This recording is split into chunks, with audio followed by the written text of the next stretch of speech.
गेल्या 20 दिवसांपासून दिल्लीतल्या जंतर मंतरवर सोनम वांगचुक अन्नत्याग करून उपोषणाला बसलेले. मागणी एकच, नीट परीक्षेतल्या पेपर फुटीची जबाबदारी कोणीतरी घ्यावी. शिक्षण मंत्री धर्मेंद्र प्रधान यांनी राजीनामा द्यावा, कारण या पेपर फुटीमुळे लाखो विद्यार्थ्यांचं भविष्य अडचणीत आलंय. काहींनी तर आयुष्य संपवण्याचं टोकाचं पाऊलही उचललं. त्यात आज 20 दिवसांनंतर याच उपोषणाला एक वेगळंच वळण मिळालंय. सकाळपासून काय घडलं हे अख्ख्या देशाने पाहिलंय आणि त्याचेच पडसाद आता थेट महाराष्ट्राच्या राजकारणातही उमटलेले दिसत आहेत. घडलेल्या घटनेवर उद्धव ठाकरेंची प्रतिक्रिया आलेली आहे आणि एवढाच नाही तर अमित ठाकरे तर थेट दिल्लीत दाखल झालेत. त्यामुळे दोघे ठाकरे बंधू एकत्र दिसत नसले तरी सीजेपी आंदोलनावरून दोघांची सरकार विरोधी स्पष्ट भूमिका दिसते. याबद्दलच आपण अधिक जाणून घेणार आहोत या व्हिडिओच्या माध्यमातून. दरम्यान चॅनलवर नवे आला असाल तर इकडे खाली दिसत असलेल्या सबस्क्राईब बटनवर लगेच क्लिक करा. तर जसं की आपल्याला माहिती आहे, सोनम वांगचुक हे नीट परीक्षा पेपर फुटी प्रकरणी केंद्रीय शिक्षण मंत्री धर्मेंद्र प्रधान यांच्या राजीनाम्याच्या मागणीसाठी गेल्या 20 दिवसांपासून जंतर मंतरवर आमरण उपोषणाला बसले होते. आज उपोषणाच्या 21व्या दिवशी दिल्ली उच्च न्यायालयाच्या आदेशानंतर पोलिसांनी त्यांना सफदरजंग रुग्णालयात हलवलं. यावेळी आंदोलनस्थळी काहीशी गोंधळाची परिस्थिती निर्माण झाली. मात्र पोलिसांनी कारवाई शांततेत पार पाडल्याचा दावा केलाय.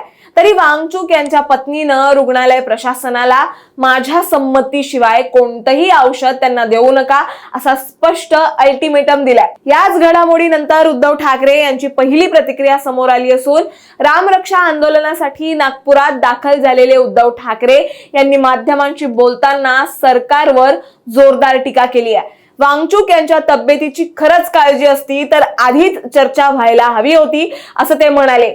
नीट पेपर फुटीमुळे अनेक विद्यार्थ्यांनी आत्महत्या केल्याचा उल्लेख करत इतक्या मोठ्या प्रमाणावर बळी जात असताना धर्मेंद्र प्रधान यांचा राजीनामा का घेतला जात नाहीये असा अक्षरशः सरकारला झोमणारा असा सवाल त्यांनी विचारलाय.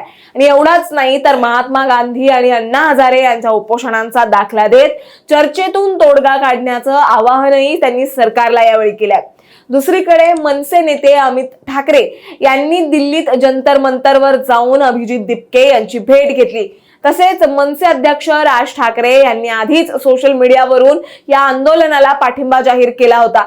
अमित ठाकरे यांनीही याआधी आंदोलन वाया जायला नको, धर्मेंद्र प्रधान यांचा राजीनामा व्हायलाच हवा अशी भूमिका मांडली होती. दरम्यान अभिजित दिपके यांच्याशी भेट झाल्यानंतर अमित ठाकरे यांनी माध्यमांशी संवाद साधलाय. आता ते नेमकं काय म्हणाले आपण व्हिडिओच्या माध्यमातून बघूयात. पण जसं आम्हाला व्हिडिओज दिसायला लागले की 4-5 लोक आली सिव्हिलमध्ये आणि त्यांनी सांगितलं की आम्ही डॉक्टर आहोत, चेकअप करायला आलोय. ते काहीतरी सफेद पडदा घेऊन आले, सगळ्या प्रोटेस्टच्या समोर तो पडदा ठेवला आणि त्यांना उचलून घेऊन गेले. त्याच्यामुळे हा आपल्या लोकशाहीसाठी खूप घातक दिवस आहे. हे कुठच्या परिस्थिती पण जगतोय.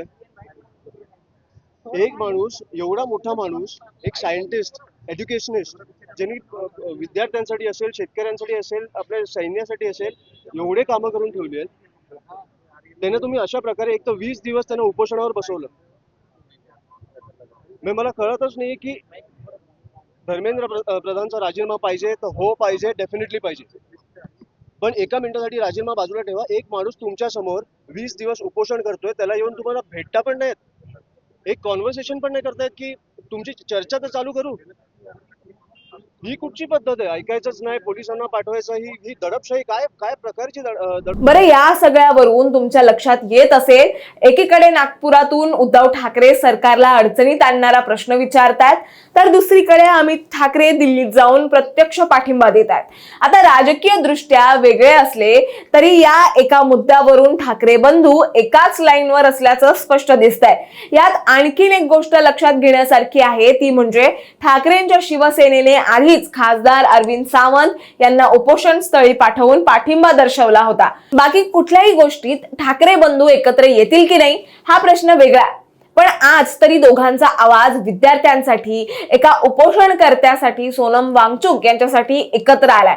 त्यामुळे राजकारण बाजूला ठेवलं तर खरा मुद्दा हा आहे, नीट पेपर फुटीत ज्यांनी जीव गमावलाय त्यांना न्याय कधी मिळणार, त्याची जबाबदारी कोण घेणार.